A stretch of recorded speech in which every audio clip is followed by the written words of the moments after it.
Okay, welcome everybody. Thanks so much for joining us. My name's Liberty, and I'm a member of the Firestorm Collective. This evening, we're excited to be hosting Kenyon Zimmer alongside authors Elena Torres and Shane Burley for a discussion of Joseph Cohen's 1945 Yiddish-language history of the Jewish anarchist movement in the United States. Awesome tome right here, just recently put out by our friends at AK Press. Firestorm is a 16-year-old radical bookstore owned and operated by a queer feminist collective in Southern Appalachia on the land of the Cherokee people.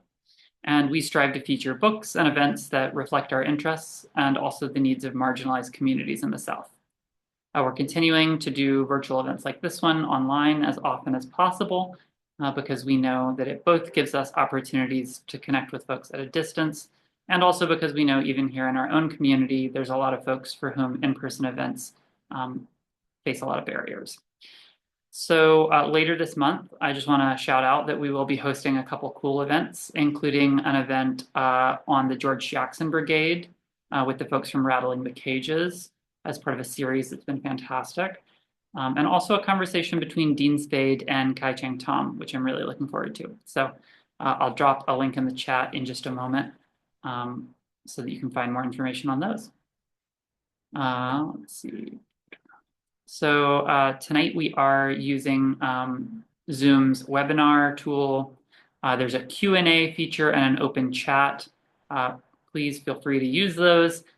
If you've got questions for the panelists, it would be best if you put those questions in the Q&A. It's a little easier to keep track of them there. And if you're on a computer, that's probably at the bottom of the screen. I think on a phone, it might be at the top. But the Q&A looks like, well, the chat is a little two speech bubbles, and the Q&A, what does the Q&A look like? A little question mark. So you can dig around for those. Okay, awesome. Well, I want to go ahead and get started by introducing folks who are with us tonight.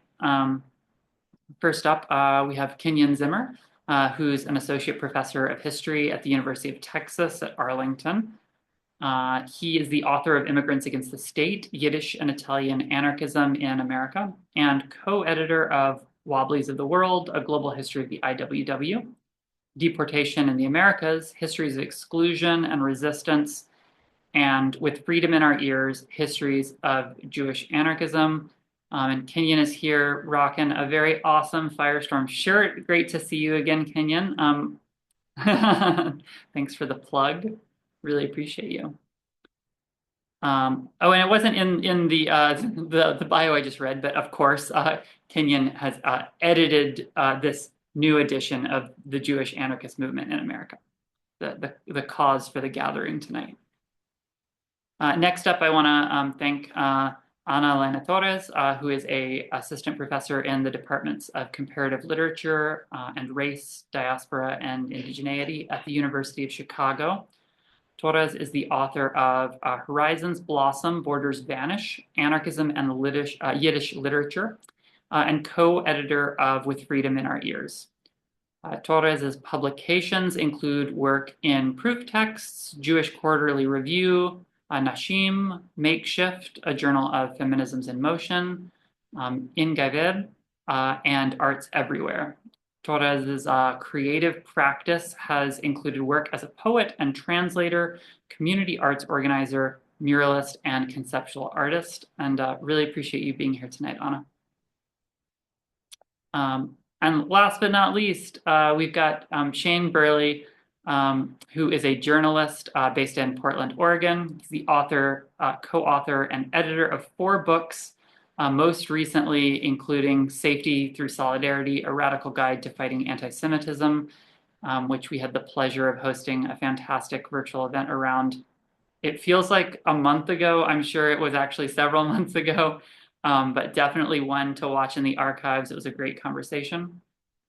Shane's work has been featured in places such as NBC News, The Baffler, Al Jazeera, Jewish Currents, In These Times, New Lines, Yes Magazine, MSNBC, and the Oregon Historical Quarterly, and I'm sure several more. But thank you so much for being here with us, Shane. So I'm going to get out of the way and pass it off to Kenyon, who I know has prepared a little bit of a introduction to the book, and we've got a lively conversation ahead. So buckle your seatbelts, folks, and thanks for being here. Thank you so much. Thank you all for joining us. This is amazing. I want to give a shout out to Firestorm Books, which is an amazing place. I was there this past summer. It's an incredible store, incredible community. They have incredible t-shirts as well. Um, so I'm going to give you the very brief history of this history by Joseph Cohen. Uh, Joseph Cohen, you see here, the first picture is from around the time of his immigration to the United States in 1903. And then the one on the other photo is him around 1945, the time of publication of this history that he wrote. So Cohen, born and raised in Eastern Europe and in part of the former Russian Empire, had a rather uh, typical Jewish religious upbringing. Um, he was quite smart, sort of was well educated, became radicalized as a young man, came to the United States in 1903 with his wife, Sophie Cohen, who plays a part in the book as well. And immediately, both he and Sophie became deeply involved in the anarchist movement, initially in Philadelphia, where they um, lived for a good portion of their time in the United States. What you see here are two different Yiddish anarchist newspapers published out of Philadelphia that Cohen was involved in. Um, and Cohen was one of the major co-founders and people responsible for running uh, the Radical Library of Philadelphia, which was an anarchist, today we might call it an info shop. It was a library of radical literature as well as an event space, a place where classes were held, speeches were held, performances, fundraisers, um, all those sorts of things. Um, in Philadelphia, both Joseph Cohen and Sophie Cohen were tutored in English by the anarchist Voltairine de Cleyre, who became a very close personal friend, um, as one of the more prominent non-Jewish anarchists in Philadelphia at the time. Uh, Joseph Cohen went on to be the caretaker of the Ferrer Center and Modern School in New York City, initially in Harlem. This was an anarchist school educational experiment co-founded by Emma Goldman, amongst many others. Um, and he was sort of the responsible for the facility, I guess you could say, for several years before the school moved um, to nearby Stilton, New Jersey, in a rural area where a sort of intentional community of anarchists was built around the relocated school that became known as the Stilton Colony. Cohen, who you see here with the circle, was one of the founding members and major players in the Stilton Colony for its initial period. The colony itself lasted all the way into the 1950s. Cohen was also one of the major movers behind the formation of the Jewish Anarchist Federation of America and Canada, which was formed in 1921 and lasted into the 1970s. He was also the primary author of the Jewish Anarchist Federation's manifesto, which is included in the book as an appendix, as it was in the original Yiddish. He then went on to, in New York City, become editor of the most important and largest circulating, not just Yiddish anarchist newspaper, but anarchist newspaper in the United States, the Freie Arbeiterstimme, or the Free Voice of Labor, which he edited from 1923 to 1932, putting him right at the center of the global Jewish anarchist movement and at the center of New York's um, Jewish labor movement and Jewish left in general. From there, after leaving the editorship, he was one of the organizers of the Sunrise Cooperative Farm and Community in Alicia, Michigan, which is, I think, in about an hour away from Detroit. So this was a Depression era, primarily Jewish, primarily anarchist attempt at creating a self-sufficient agricultural commune that had significantly more problems than the Stelton colony. There's an entire chapter dedicated to it in uh, the Jewish anarchist movement in America. But in addition, Cohen wrote an entire other book just about that experience called In Quest of Heaven, which was published in English. In 1945, he published this book. This is the original Yiddish version, The Yiddish Anarchist Movement in America. He was initially asked if he would consider writing a history of the Radical Library in Philadelphia. And then he immediately decided he couldn't possibly do that story justice without telling the entire history of the Jewish anarchist movement in the United States. So this was the result of that, of several years of intensive research, um, sort of informal oral histories with veterans of the movement, his own personal participant observations and experiences and so on. And it remains to this day the only book-length study of the Jewish anarchist movement in the United States, which is why one of the reasons it's so important that it's finally available in English. Um, so really, I think the core of this book and its importance is summed up in this quote from the introduction from Cohen. He wrote, "Our comrades did not write history, they made history. Few of our comrades even found it necessary to pen personal memoirs. The work of systematically recording events they left to other, often hostile elements, which you should read as Marxist elements, who ignored our contribution, often maliciously misrepresenting them, trying to give the impression that we simply disrupted others' work, tilting at windmills and contributing nothing constructive ourselves." So what this book does is it focuses on both the prominent individuals, activists, Emma Goldman, Alexander Berkman, Rudolf Rocker, but also at and especially Jewish anarchists' role in the labor movement, their role in Yiddish culture, and gives as much attention as he can to the rank and file activists involved in all of this, not just in Philadelphia and New York, but in cities all across North America, in fact, and as well as in England. He really felt a responsibility to try to highlight and give credit to as many of these activists as possible. Um, and just to give a brief sort of feel for the extent of this movement, this is an image that I commissioned for this edition of the book, just showing the extent of Jewish or primarily Jewish anarchist groups throughout North America in the 1920s and 1930s. So after the real height and heyday of the movement, but still continuing strong into these decades when the anarchist movement in general is virtually ignored in most histories.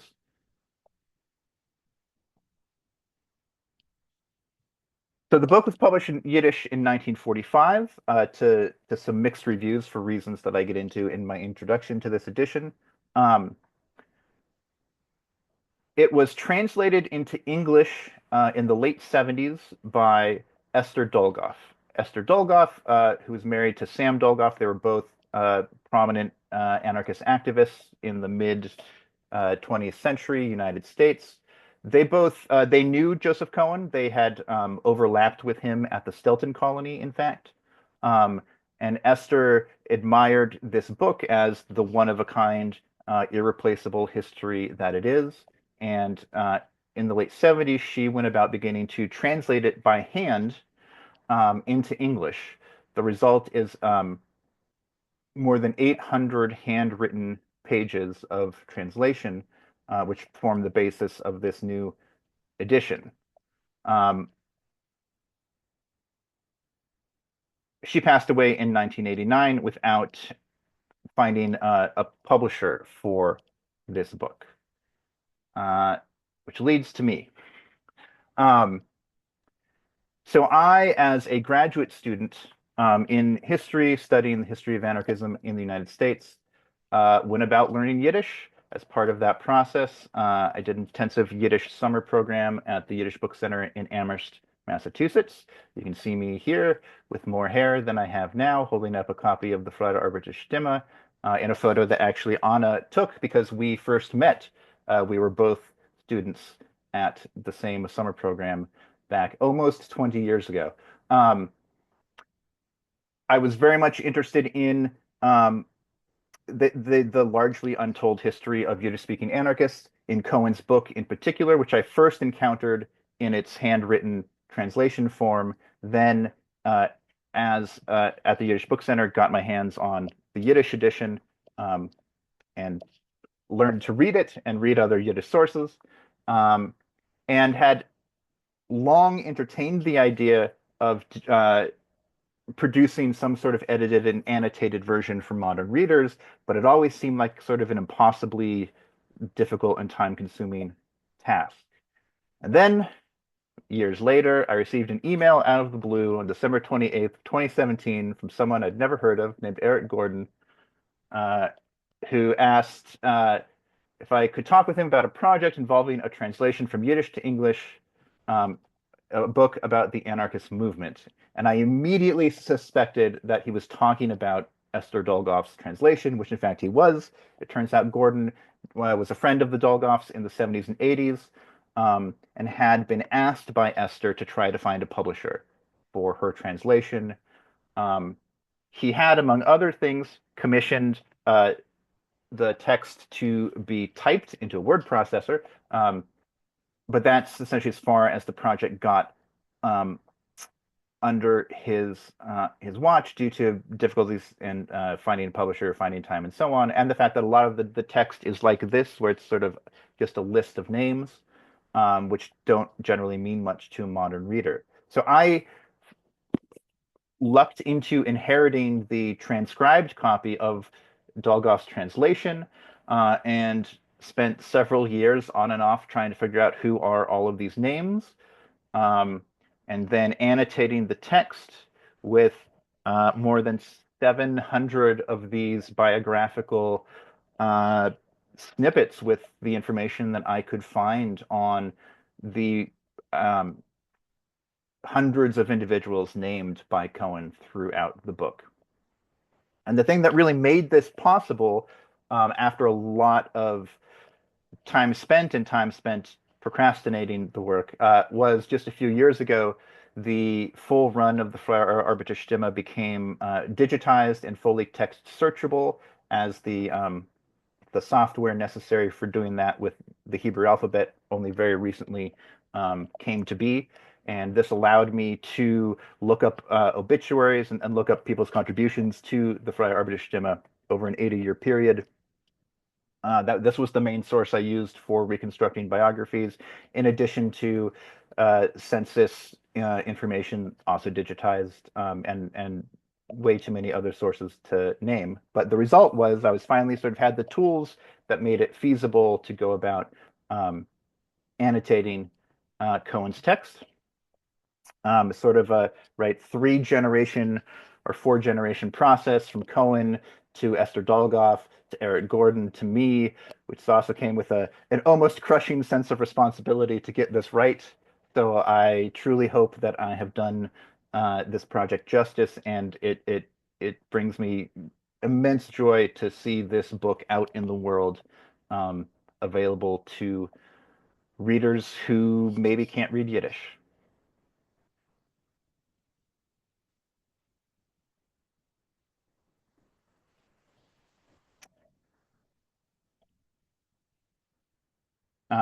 So that's the very quick, rushed intro here to the project and its own history. And I think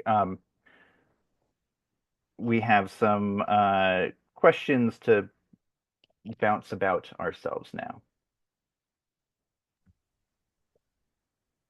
Sure.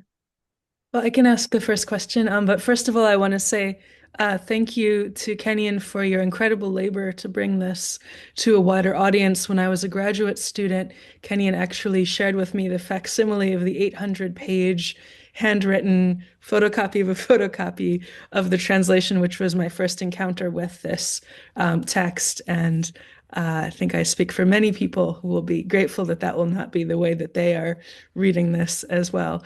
In addition to that, just your incredible painstaking work to track down these people's lives and include them in the history.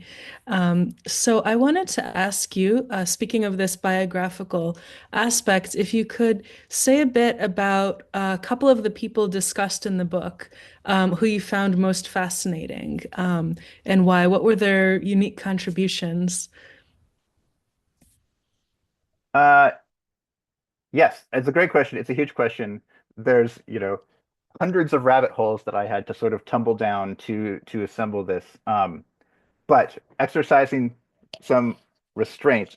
So one of the just the biographies that I found most fascinating in recovering for footnote, and I think readers might be able to tell because it ended up being one of the longest biographical footnotes in there, um, is of a writer named Louis Levine and later Louis Lorwin, who's mentioned sort of in passing in Cohen. Um, he was, but his actual story is not really well known and completely bonkers.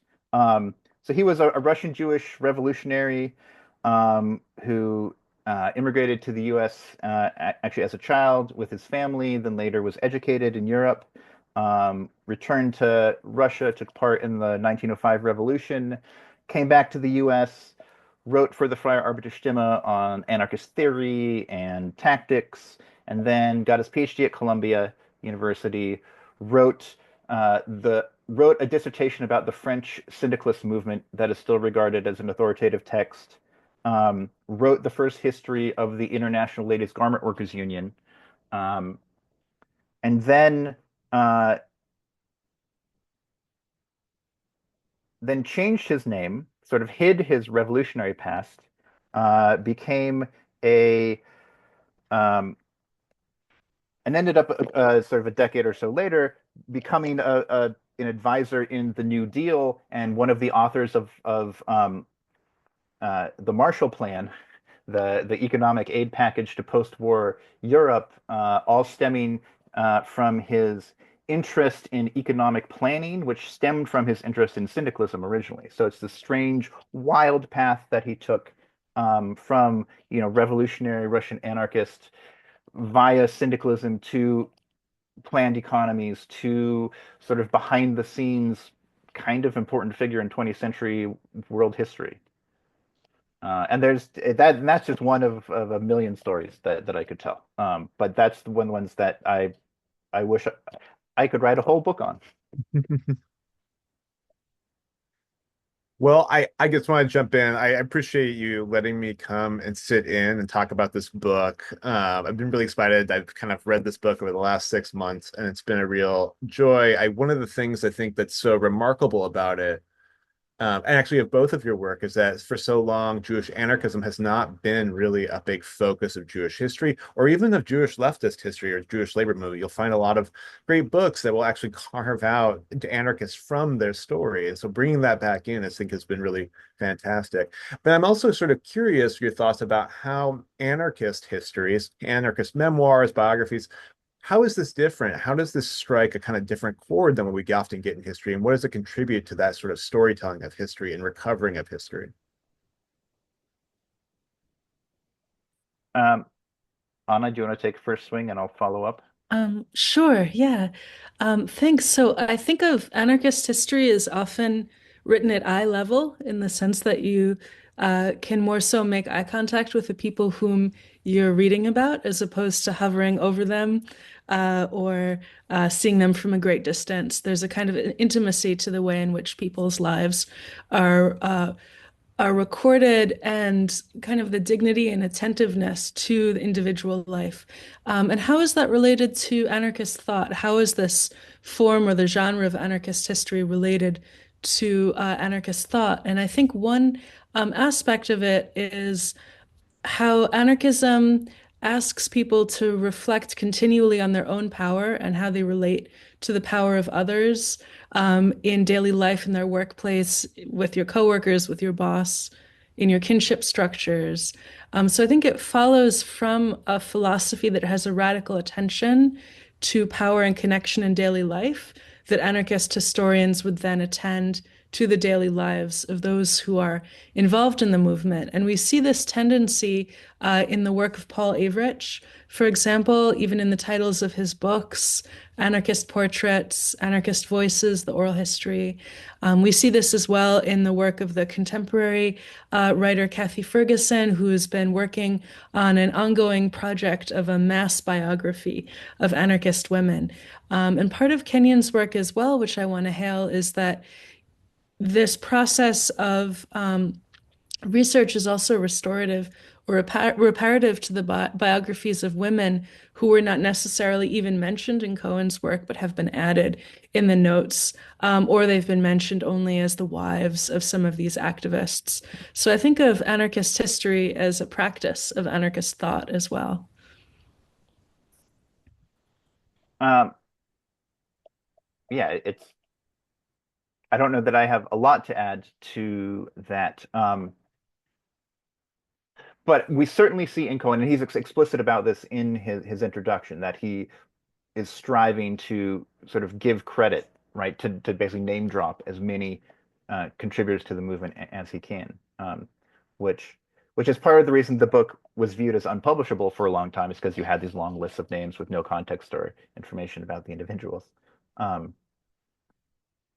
Even if, as Anna mentioned, he was sometimes in those lists of names more prone to name the male activist. Yeah, I think anarchist history is also very much attentive to individual and collective agency, and therefore to right, historical indeterminacy, right? So I think historians, anarchist history has a lens that usually shies away from sort of materialist or strictly materialist explanations, and particularly shies away from any kind of notions of historical inevitability or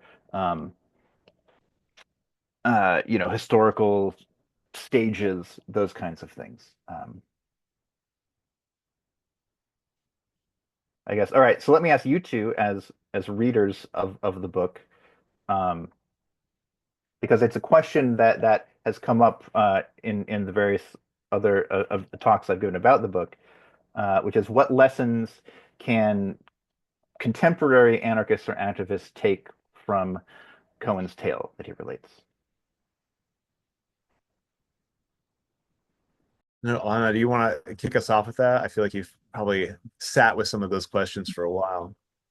Um, Sure. So one of the really remarkable aspects of the document is how it records the social life, the sociality of these anarchists, mutual aid societies, for example, as well as libraries like the Kropotkin Literary Society.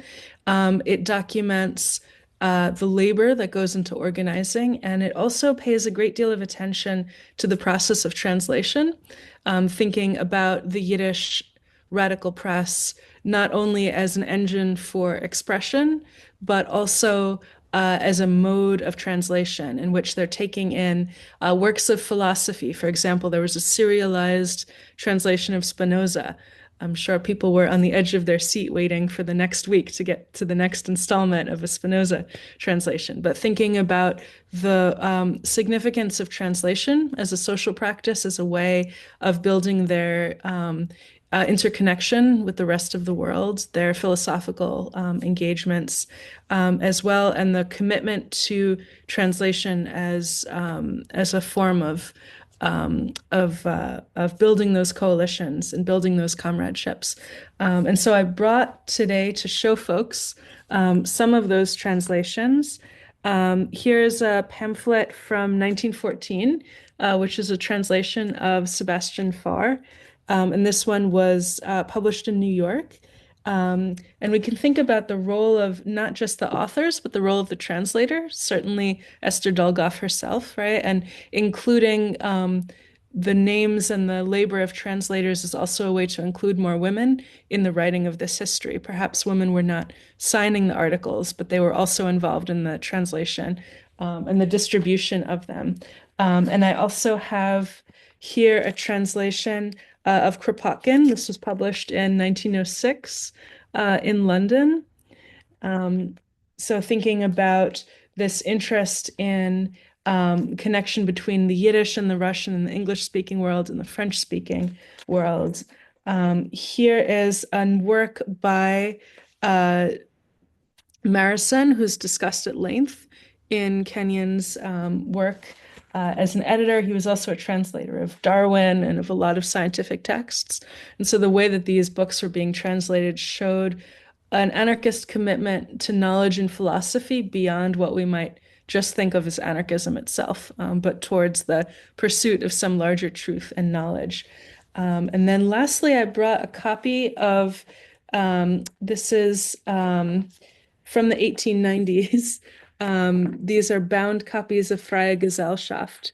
And it's fascinating to look through the ads in the back. You can get a sense of the social life, the cafe societies, the parties, the plays they were seeing, the poetry they were reading.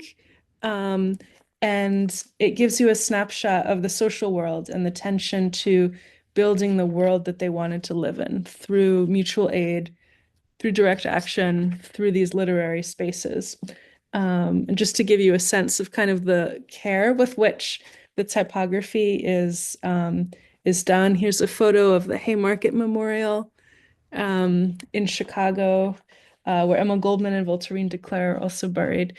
So yes, thinking about the spaces that were made possible in order to build up the world.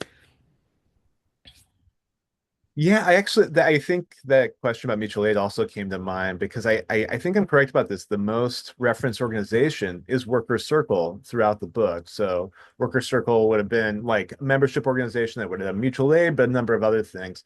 But that mutual aid, sharing resources, getting people what they needed, that was the foundation. That was step one. That everything else was really built on the labor movement, the relationships, publications. It really started with getting people those basic needs and building that connection and having almost like a social family life, which seems really important. And I think we have that question now, particularly after 2020, about like, what does it mean to have mutual aid networks? And is that now the kind of foundation of doing any kind of organizing?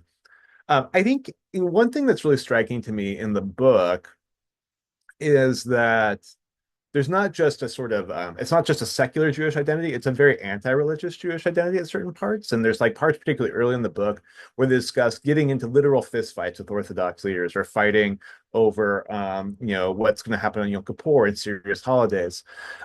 But this sort of evolves a little bit, or at least you see those questions evolve in the text. And there's this really interesting story about one of the colonies, one of the communes that they're at, where a person's father comes and he's Orthodox Jew and he's laying tefillin in the morning, and some passersby come by and say, well, how would you let him do something so reactionary like, worship or daven and pray in the morning? And then they have a debate where they say like, no, this is about people's private life, their development of private belief.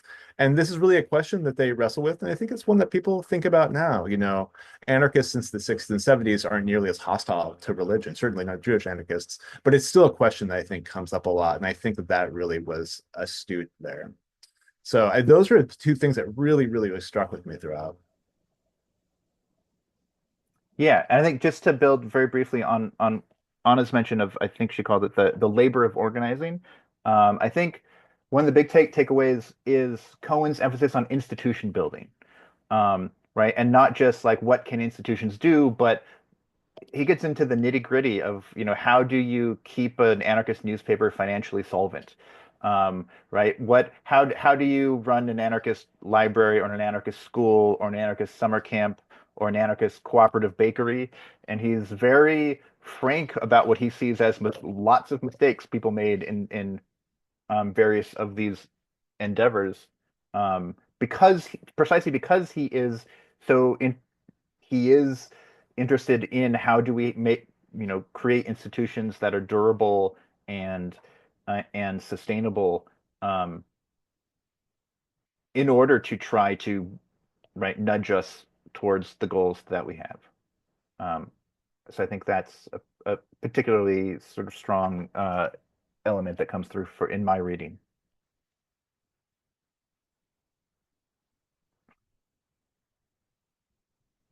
Who wants to ask the next question, or do you want me to ask it?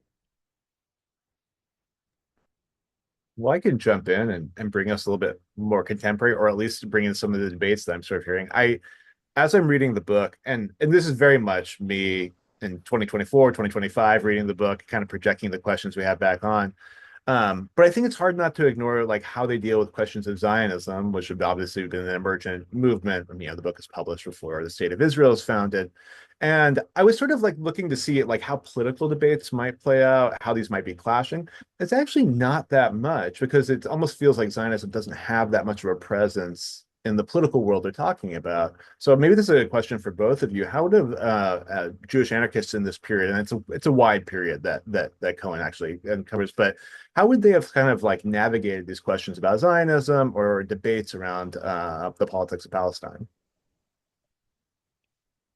Yeah, I can take first crack if that's all right with Anna. Yeah, no, you're right. Zionism really sort of comes up only at the end um, of the book for Cohen because he's writing in a very particular historical moment, right? 1944, 1945, where the state of Israel is just, sort of coalescing. Although the Zionist movement had been growing since the First World War. And Cohen is very overt in his opposition to Zionism. He yeah, he's been talking about the Zionists in I think it's the second to last chapter. He says they forget all the lessons of history that have been written with rivers of blood over the last 2,000 years, which has some contemporary, perhaps, resonance. And yeah, it's Zionism. It was definitely debated in the pages of papers like the Freie Arbeiter Stimme. And before World War II, it was for the most part sort of roundly dismissed. Um, what happens after is much, much more complicated. And I think you can see that in actually some of the biographical footnotes that I have, because a surprising number of uh, anarchist individuals active in the movement who Cohen mentions later in life, usually after World War II, become involved in labor Zionist organizations. Um, Sometimes they remain anarchists, but are supportive of right socialist Zionism, and other times they abandon anarchism altogether. And it's this historical sort of paradox that's created by the Holocaust and by the Jewish refugee crisis that follows, right? And then the reality that there are suddenly, millions of displaced Jewish people living in this newly constructed state of Israel, slash, in what had been Palestine, and parts, and um, and trying to grapple with that and viewing it in many cases, though certainly not all cases, right? In the post-war period after Cohen is writing this, viewing it as a sort of necessary, at least short-term stopgap to preserve, the Jewish people, but trying to push it in the most sort of socialist radical avenue possible. And then you have others, including Cohen, after he publishes this book, and then he moves to Paris and edits a new Yiddish anarchist newspaper, but he's very consistently anti-Zionist, opposed to the actions, the existence and the actions of the state of Israel, very critical of it. He visits Tel Aviv and founds an anarchist library there and donates 200 of his own books to it, right? But it is definitely striking how many others try to make some sort of reconciliation in that post World War II moment, and I think that's something that needs to be much more studied, and much more examined from our own contemporary period.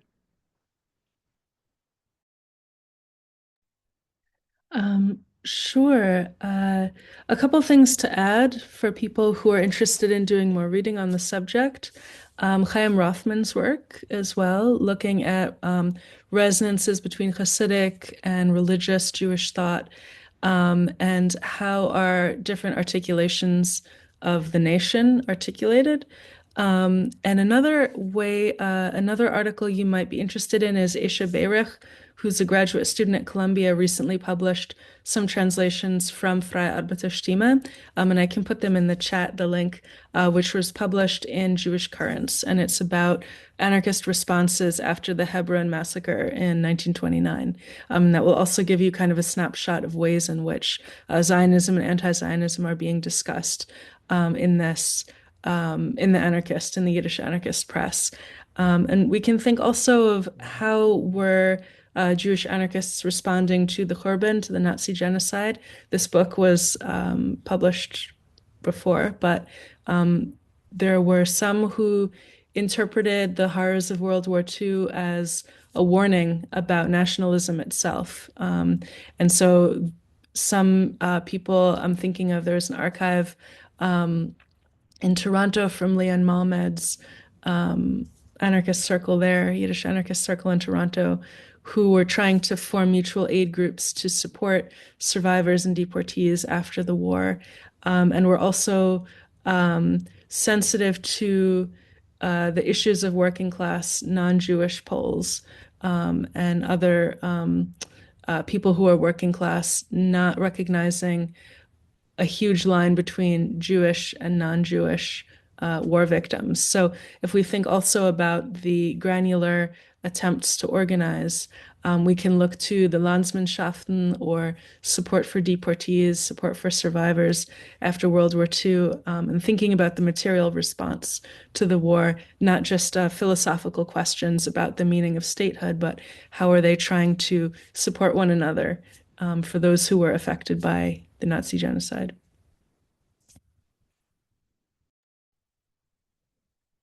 All right, I'm going to ask you all another question about the book. What part of the book or events narrated in the book most surprised you as readers, and why?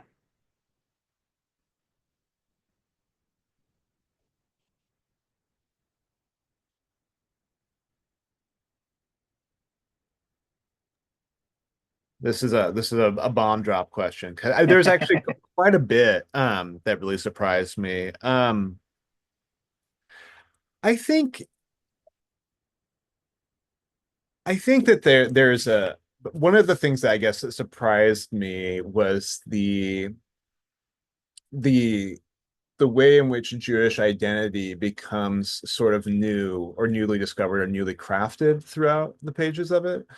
So we're talking about a Jewish identity that rejects nationalism in broad, and on the one hand, then also rejects sort of Judaism as like a binding feature of the Jewish people, and then seeks to find like what is it that we have in common, like what is this relationship that we have together, and then they sort of chart that. And part of it's Yiddish and the real like digging into Yiddish as a way of sort of fomenting this like cultural renaissance and identifying. But then like hashing that out also, remember like a large portion of what they're organizing in the Jewish labor movement is against Jewish landlords or Jewish bosses. And so there's also this sort of like bifurcation there. And so I think what I think is interesting here when you put it into the context of larger Jewish history is like what point of Jewish modernity are we talking about? And I think one thing that's actually I think is interesting when we look back, and that's not entirely lost, but that is a thing of the past. And I think Jewish identity expresses itself or is defined a lot differently than there could be to a degree because of Yiddish is no longer like this large literary language and things like that. But I think there's probably other elements, Zionism on the one hand, the return to religious consciousness on the other. But it does feel like a very period in time when all these kinds of things are possible. What does it mean to be Jewish? Open up, and then because of that, I think it asks a lot of other questions about identity. What does it mean to be a part of a group? Do you choose to be a part of that group, or does it sort of choose you? I thought all of those things, and there are a lot of subtext in a lot of this, right? Because there's a lot of these questions about what does it mean to have a family life? What does it mean to be an insular community? How blurred can the lines between different ethnic communities be? And so I thought that was actually really fascinating throughout.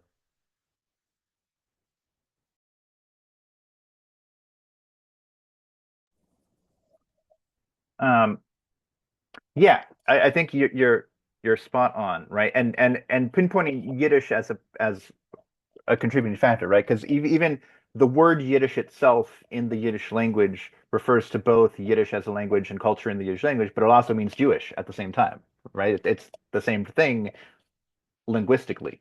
Um, so yeah, I've seen some people comment that the book should have been called the Yiddish anarchist movement and not the Jewish anarchist movement, but I think that's sort of misguided because Cohen and the people he talks about were very much Jewish and called themselves Jewish and thought of themselves as Jewish and uh, right, but not as obviously not as a religious identity, but as an ethnic and cultural one.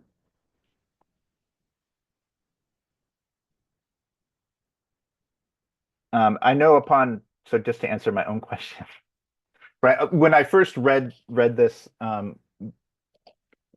20 something years ago, and then in the process of really going through it with a fine-tooth comb for this edition, uh, I think in some ways some of the most surprising parts of it are really how Cohen lays out how central anarchists and anarchism were to the Jewish labor movement in the U.S. As well as England. Like really, and in some cases, in some what might seem strange ways, like the president of the International Ladies Garment Workers Union for most of the 1920s was a Jewish anarchist. And like, so how can you be an anarchist and union president is an interesting question. And also the centrality of anarchists and of the Freie Arbeiterstimme to Yiddish language culture in general. And it's really amazing, both in Cohen's telling and then going through the biographical footnotes and putting those together. Is you look at sort of Jewish writers, Jewish intellectuals, Jewish leftists of the time, and they are all writing for each other's publications. The Freie Arbeiterstimme, it's an anarchist newspaper, right? Has a very sort of straight anarchist editorial line, but it's featuring socialists and Marxists and labor Zionists and territorialists all the time as like regular contributors, and anarchists are writing for the Yiddish Daily Forward and for Die Zukunft and all these other like Marxist intellectual journals um, as well. And it's really, yeah, as Shane mentioned, right? A lot of this, the anarchist component of this, has been sort of carved out or left out of retellings of this history, particularly in English. And I think part of that is sort of a feedback loop of the received wisdom is the anarchists weren't important and didn't matter, and therefore historians, today and over the past several decades, when looking at this history, have not looked for anarchists and haven't recognized them when they've seen them quite often.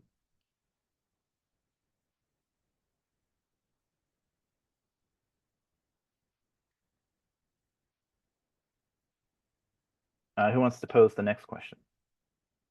I don't know. How are we doing on time? Yeah, well, I have a question which builds on that a bit, but I'd be interested to hear what the book tells us about the relation between the Jewish and the non-Jewish anarchist movements. What were some of the ways, for example, there's a passage about Margaret Sanger and kind of some of the responses between Jewish anarchists. But yeah, what does it tell us about the relation between the Jewish anarchist part of the broader anarchist movement and the Jewish anarchist contributions to the labor movement overall? Um, yeah, it's a great question because while it is ostensibly about the Jewish anarchist movement in America, it discusses plenty of non-Jews in there, right? Um, Someone like Voltairine de Cleyre, who features very strongly, prominently in the pages, because she was a personal friend and a big part, and she was, right, a non-Jew who was very much involved in the Jewish anarchist movement in Philadelphia, and even joined the Workmen's Circle, or the Workers' Circle, as it's now called. Um, and although they had to make a special exemption because she was over the age limit. But yeah, I mean, I think most people don't know that any non-Jews joined or could join the Workers' Circle, for example. And a lot of these institutions weren't exclusively Jewish, right? But were in fact inter-ethnic and multi-ethnic undertakings, including the Radical Library in Philadelphia. The Ferrer Modern School absolutely was a whole sort of cosmopolitan um, collaboration involving all sorts of people, some of whom are later became quite well known in other capacities. The Stelton colony, right? Virtually all of these, other than something like the Freie Arbeiterstimme, were very interethnic, and even the Freie Arbeiterstimme, as Anna mentioned, featured all kinds of translations and contributions. Even specifically non-Jews writing for the Freie Arbeiterstimme. In some cases, people who couldn't write in Yiddish, so the paper itself had to translate it. But it was very much, um, even while being very even while Jewishness and Yiddish were very central to the movement and to people like Cohen, they were all the time also collaborating outside of sort of ethnic and linguistic bounds um, as well. That all makes sense?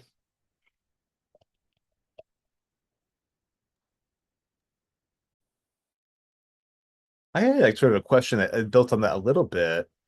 I was thinking, as I was reading this, I was thinking about your first book, Immigrants Against the State, and about the sort of relationship between Jewish anarchists and Italian anarchists, and the way that often played out as strategic debates. So, on the one hand, Jewish anarchists were typified, not exclusively, but being more of an organizational focus, obviously workplace organizing and syndicalism. And then Italian anarchists, not exclusively, but a little bit more in the trend, had more of this insurrectionary background. And so we're talking about issues like direct action or propaganda of the deed, and a lot of those debates that happened in the really early 20th century anarchism. Maybe you can talk a little bit about how that played out, how those debates played out, either in the pages of Jewish anarchist press or with just Jewish anarchists and Italian anarchists, and what was the position that Jewish anarchists usually came to on those questions? Yeah. So um, you're definitely correct that sort of speaking in general terms, the Yiddish speaking anarchist movement was much more what we might call organizationalist, right? Much more comfortable with forming official organizations that had, even like officers and voting and minutes and whatnot, whereas the Italian speaking movement, both in the US and Italy, was much more divided on this question, with many saying that any sort of durable organization was prone to hierarchy and therefore should be avoided as unanarchistic. And Cohen, um, I mentioned Cohen is himself a sort of organizer extraordinaire within the movement. Um, so his views on that question are pretty, I think, straightforward. Um, Although he does very clearly sort of identify himself within the history of the both the Russian and the Jewish anarchist movements as sort of belonging to this in-between generation, where he talks about sort of the founding generation of Jewish anarchists were much more um, taken with sort of the Russian revolutionary model and with propaganda by the deed and with insurrectionary violence and very much romanticized it. Right, and Alexander Berkman was sort of the pinnacle of that in the U.S. And then later generations of Jewish anarchists very much rejected that in favor of sort of long-term, patient, sort of evolutionary approach to anarchism. And Cohen identifies himself and sort of his generation as somewhere in between. Uh, and Cohen himself, you can see throughout the pages, he adored Alexander Berkman. Um, and he also celebrated, every act of revolutionary violence against the Tsar and Tsarism in Russia, right? So he's by no means sort of like a pacifist or rejects violence, um, but he does, uh, right? But he's much more critical of particularly something like propaganda by the deed or assassination or bombings as a tactic um, on its own, I think you would say, right? So it's not a sort of blanket condemnation, but it's much more of a critical, self-reflective, okay, is this actually moving things forward? How is this actually helping us, helping our movement and our cause? Which is a different question than, is this, ethically justifiable? Um, and yeah, so I think, if Cohen's story and the story of this movie is definitely sort of a in general, a large contrast to the story of, say, Luigi Galliani and the insurrectionary Italian anarchists. Um, uh, but it's not a clear, 100% sort of clear dichotomy. Yeah, I think we could certainly historicize the difference between Russian and Polish Jewish anarchist thinking on assassination, for example, and that in the US.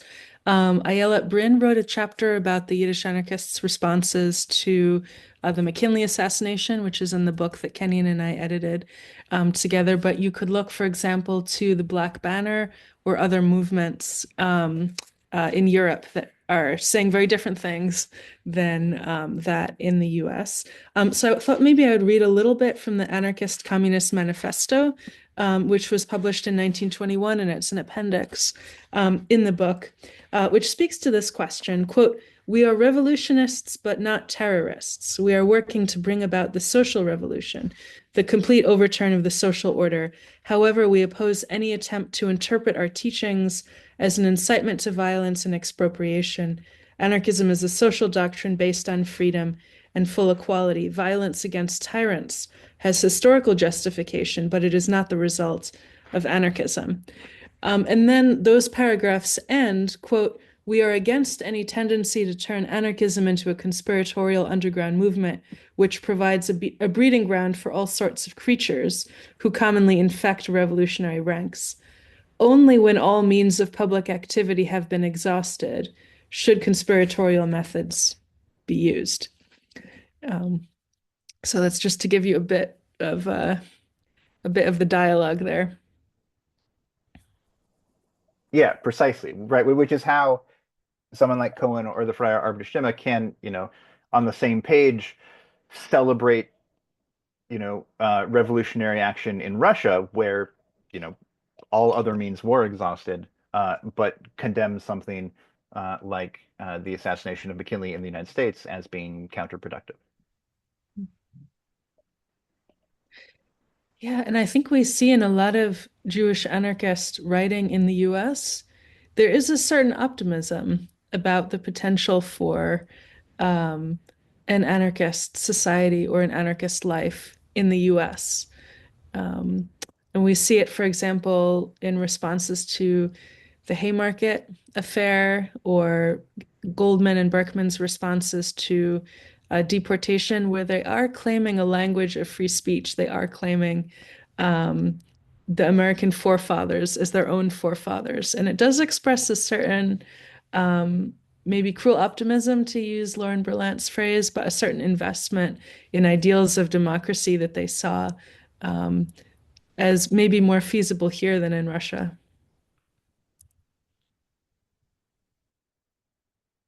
Yeah, and that dates back to even but before many of them were anarchists. A lot of the early generation arrived as part of the Olam movement, which was right to this movement of sort of radicalized Jewish, sort of secular Jewish colonization projects to try to create sort of socialistic agricultural colonies in the U.S. For Jews to sort of escape the tyranny of Tsarism and anti-Semitism and put into practice their socialist beliefs. Um, and many of those, essentially, virtually all of those colonies failed, and many of the participants went on to become further radicalized, become anarchists. But yeah, that sort of urge um, to attempt to put anarchism into practice, right, as a sort of daily life and living situation, I think is behind a lot of these, things like the Stelton Colony and the Sunrise Cooperative Farm. Um, yeah, and those types of efforts were possible, to attempt, at least in the U.S., in ways that they would not have been possible in Tsarist Russia, for example.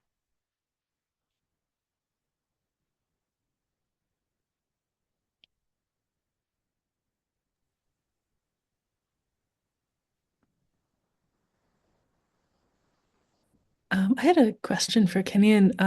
If you could say something about the development of Cohen's thinking, was there ever a moment in which he experienced radicalization? Who were his really main interlocutors? You mentioned Voltairine de Cleyre, but if we think about his thought as part of an ecosystem of the anarchist world, how do you see it developing? Um, well, you see it developing in his biography, from pretty early age. He's sort of this child prodigy who goes to uh he has to lie about his age to get into a yeshiva, uh and then he has this sort of crisis of faith, that he becomes an unbeliever and literally has a physical breakdown as a result of this. Um and that's definitely sort of a key moment in his own intellectual biography. And then in the United States, um, yeah, it's interesting. His influences and his kind of role models are not who we might expect. Um, just as a Jewish American anarchist, was he greatly admired Alexander Berkman, for example. He had many critiques of Emma Goldman's approach to anarchist agitation, although he admired her in other ways. He had a very contentious relationship with the founding editor of the Freie Arbeiterstimme, Charles Janowski, uh, which comes through crystal clear in the book. They butted heads on all sorts of things, although he kind of later in life grew to appreciate Janowski a little bit more. Um,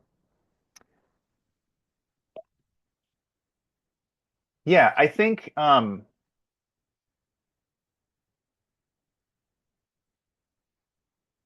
he also butted heads with Rudolf Rocker quite a bit. And he narrates all that very, very frankly. He's not one to hold his tongue or to keep his opinion of others to himself, certainly. Um, I think a lot of his, I don't know, at least in his own telling, um, a lot of the evolution of his thought when it comes to anarchism and particularly anarchist practice, I think it's less about, reading a particular theorist or something, and it's more about um,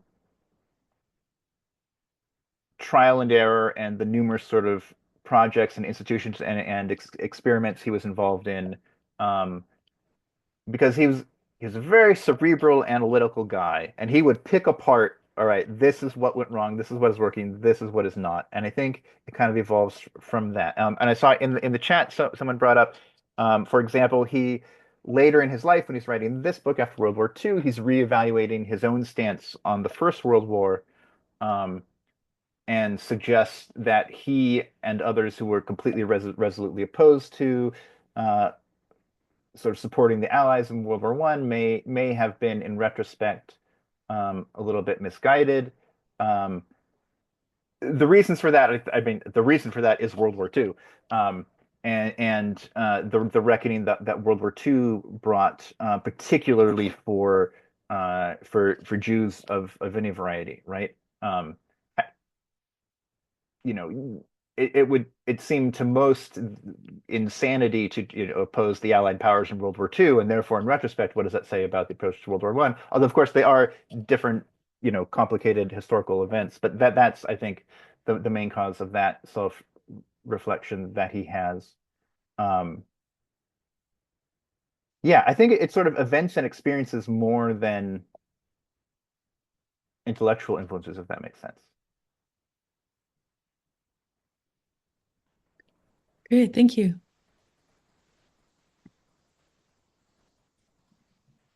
Hey friends, I'm gonna butt in here because we are kind of getting into the final 20 minutes or so of our event. I feel like we could keep talking so much longer than we're going to be able to.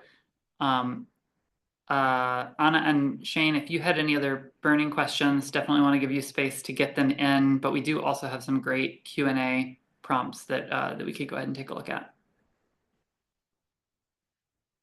Okay, cool. And definitely want to welcome folks. We have probably more Q&A prompts than we're going to get to, but please feel free to go ahead and write things out, because I'm going to do my best to sort of group things that are similar to make sure we talk about as much as possible.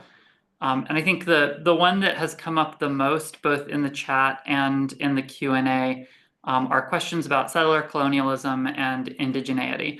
And I'm just going to read one person's kind of prompt, although there were quite a few kind of getting at some other things. And y'all have already kind of addressed this, but I just want to give it a little more space, since it seems to be a topic of such great interest.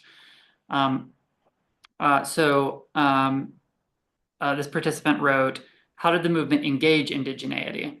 I mean that in several directions, as far as the land experiment in Michigan or Philly, recognizing that they were on colonized indigenous land here, and in terms of recognizing Palestinians as indigenous people in the land that was colonized as Israel.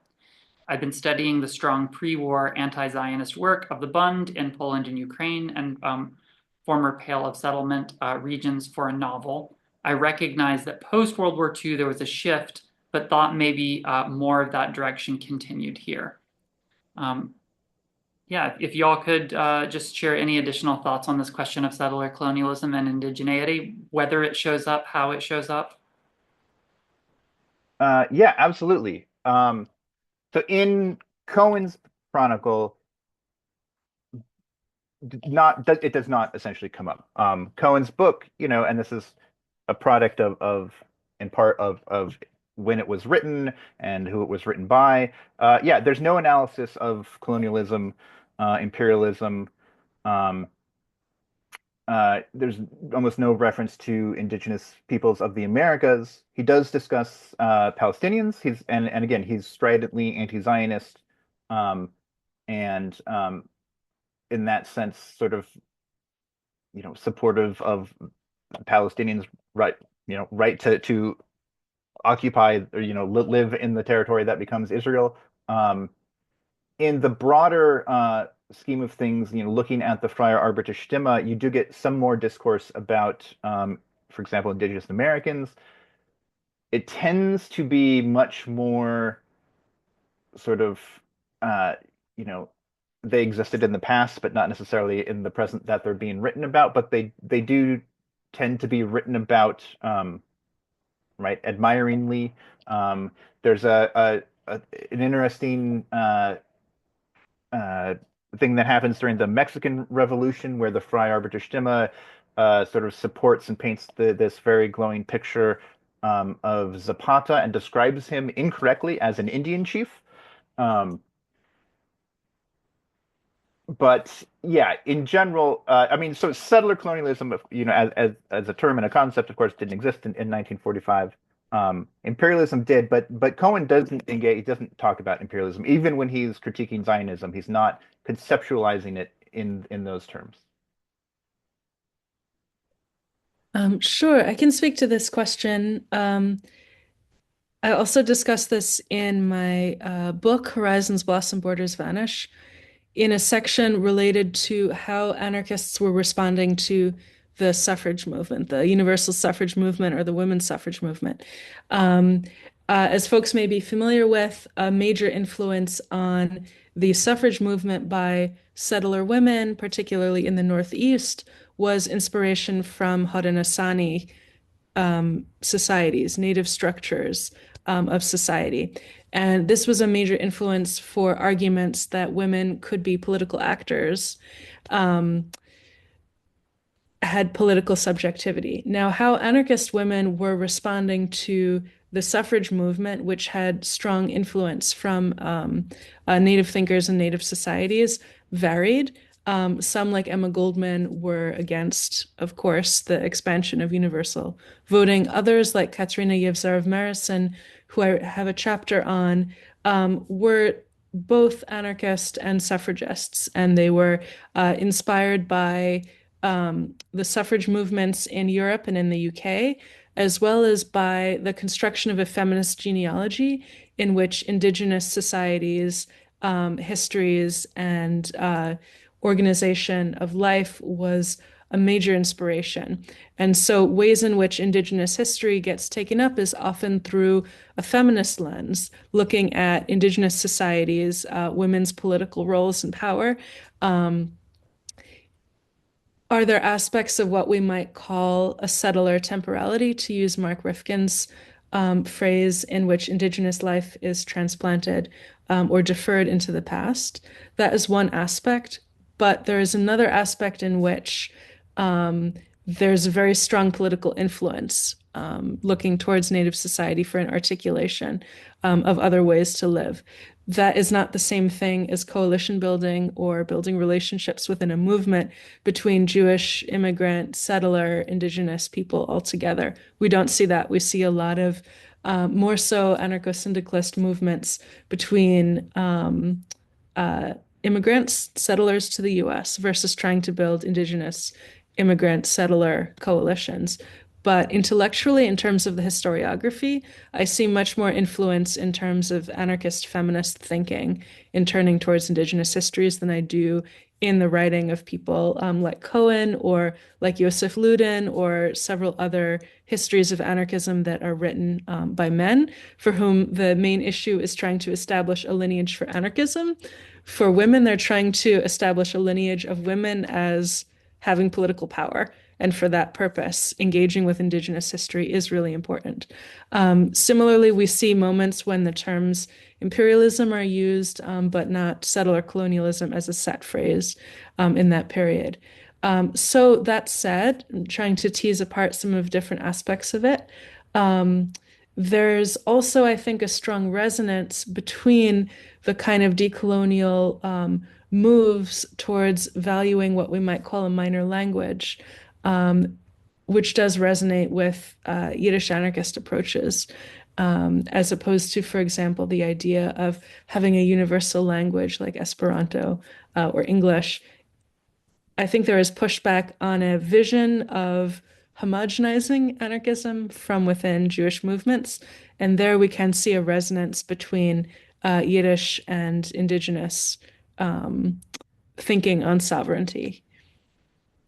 So I've tried to pull apart a few different aspects there. So one might be thinking about feminist engagement with Indigenous history. Another one might be thinking about what are some of the other resonances between decolonial thought and a Yiddish anarchist thought around sovereignty. And lastly, I would point you to the work of Teresa Warburton, who also writes on settler feminism and Indigenous thought.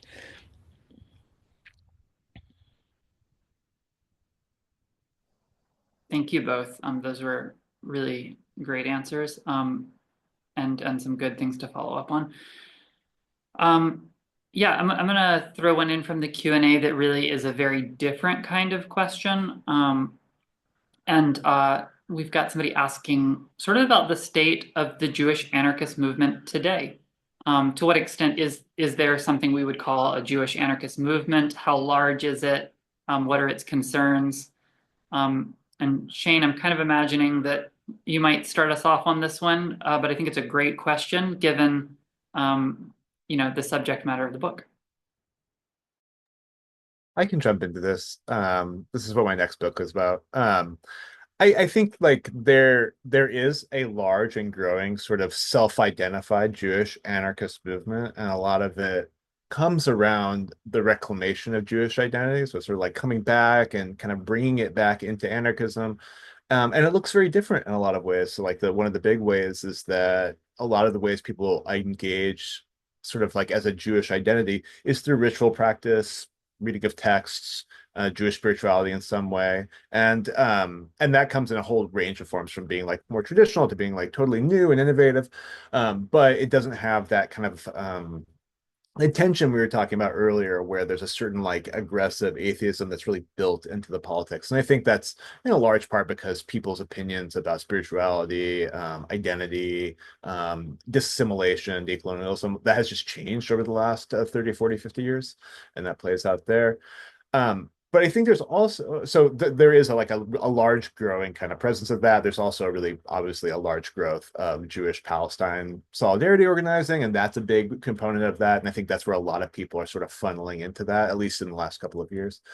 But there's also a question that I think comes up a lot of like how much of the modern left does have Jewish anarchism, the Jewish labor movement as its ancestor in general, you know, and at which point, and if you look at the constituencies of modern leftist movements, labor organizing, radical projects, you're still going to have Jews disproportionately present because that is part of that long ancestral history and part of that struggle. So I think it's one that has continued to sort of reinvent itself over time. But that I think gets to what Cohen writes about there is a sort of a self-definition, like what are we going to be as Jewish leftists, Jewish anarchists here, and that's sort of happening again now. I'd be curious what both of you think about this.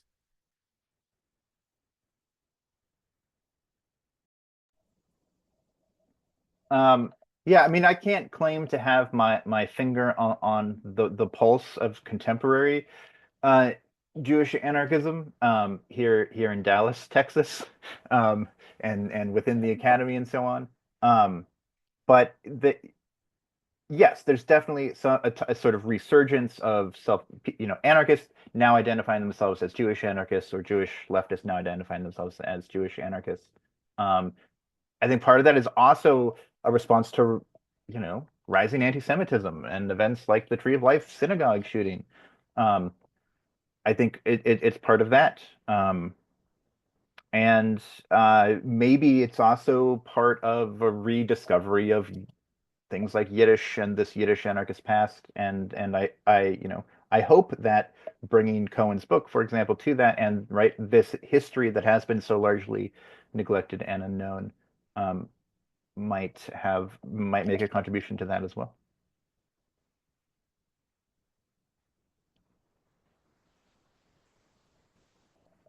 Well, I will offer the data point that this event is within our top 5 for registrations in the last 5 years. So I think that says something about interest in Jewish anarchism.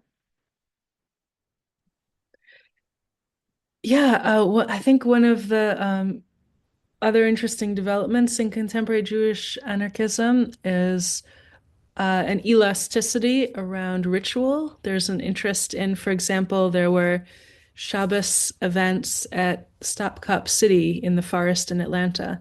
There's a thinking about what can ritual do, what can a ritual space create, or seeing ritual as a form of creativity.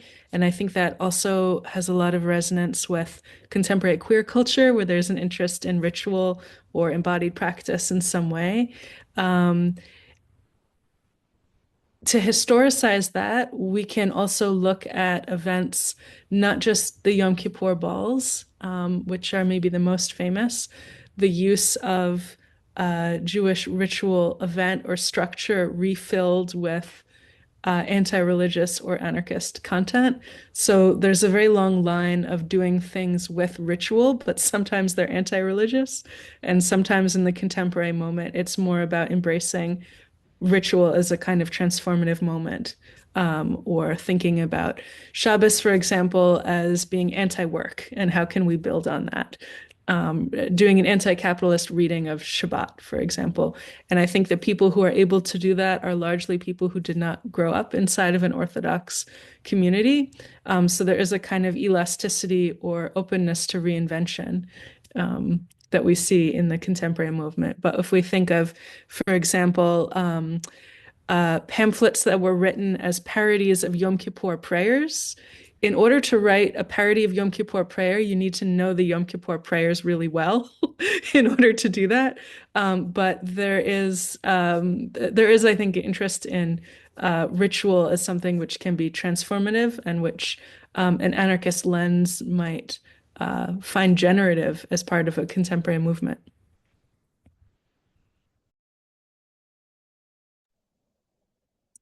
Well, bringing us back to the text, we've got a few people asking about things that may or may not come up in the text. And so, we know that, queerness was very present in this anarchist period. Certainly, Emma Goldman is often cited as kind of a queer ancestor. to what extent do some of these identities show up in the text? Do we have any discussion of queerness and, for that matter, also disability in Cohen's text?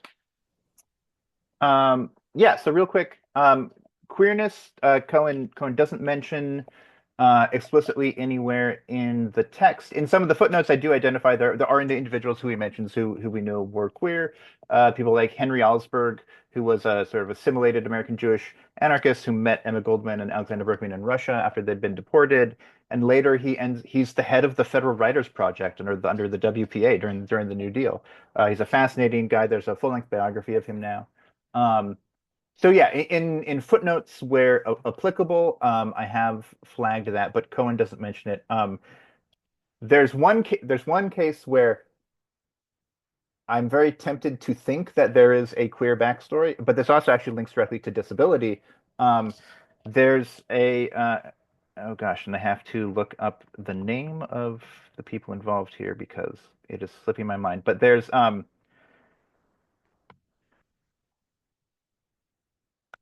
is a blind member of the Arbiterstimme Collective named Aaron Mintz, M-I-N-T-Z, who he was blinded by tobacco poisoning from rolling tobacco as a cigar maker.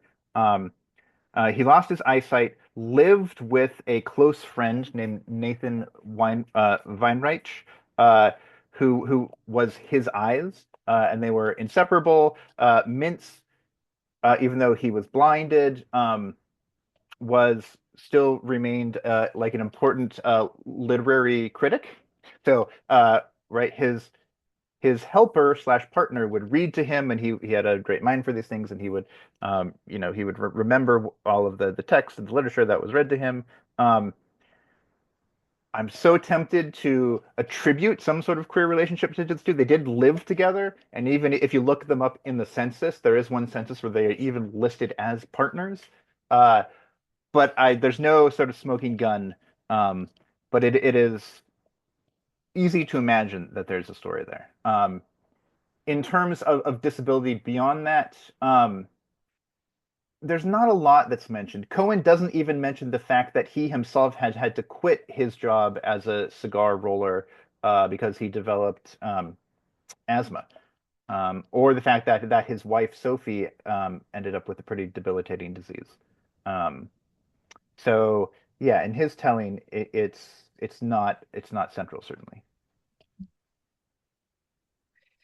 Yeah, I think we can think about mutual aid and care practices as certainly being very central for anarchist thought and how people were trying to organize their communities. As someone mentioned in the chat, that doesn't mean that men were making the coffee, though, right? But we can think, for example, about David Edelstadt, who was a Yiddish poet who had, I think it was tuberculosis, and he, at the end of his life, he was in the sanitarium in Colorado. Oh, I have that one too from Bonzo. Yeah. Um, so how is illness or disability written about in terms of Edelstadt? He was seen as a very saintly figure who was very self-sacrificing. He refused to accept money, for example, for editing Freie Arbeiterstimme. So we can certainly think about a discourse of care and how disability was viewed in that period. We can think also about Voltairine de Cleyre's response to being shot, right? She was assaulted by this man who was considered mentally ill, and she chose not to press charges or pursue that case.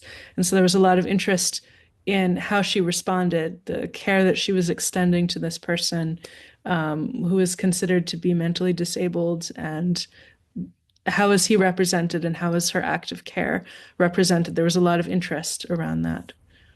And then to the question about queerness, certainly with Goldman, there are these love letters between her and this other woman, and also with Margaret Anderson, who is the editor of the little magazine she was publishing, James Joyce in Chicago, and writing these incredibly florid letters to Goldman.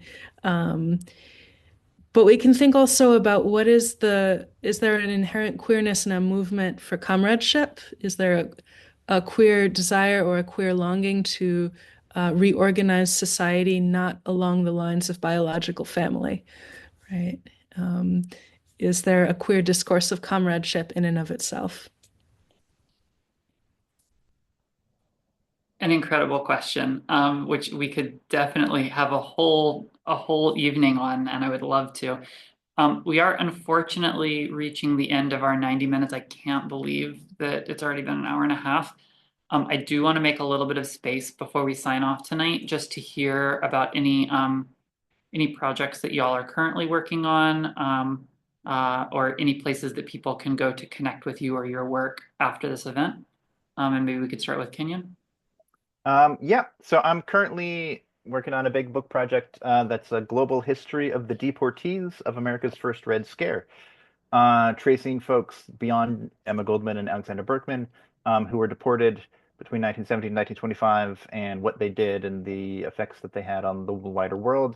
And you can see some work in progress on that at kenyonzimmer.com, website I put together, and I have little biographical profiles of 735 deportees up there at this point.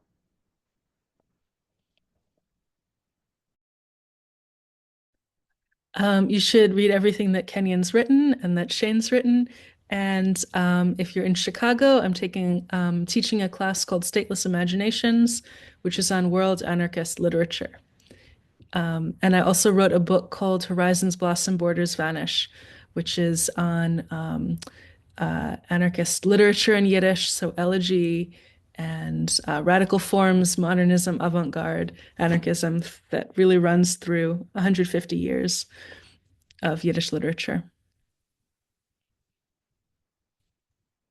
Yeah, yo, thanks for having me here. I'm just now finishing a book on mass movements and anti-fascist organizing, and starting a one on the future of the Jewish left. And so that'll probably take me in a couple of years. So I'll be writing a lot on both of those subjects for the next year or two as I'm working on those.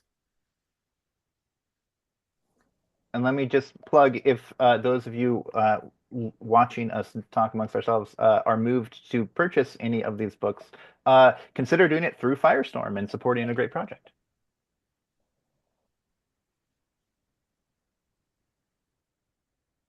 Thank you for that plug. Y'all, it's been a huge pleasure. My deep and sincere apologies to all of the people who submitted Q&A topics that we didn't get to. There was so much good there.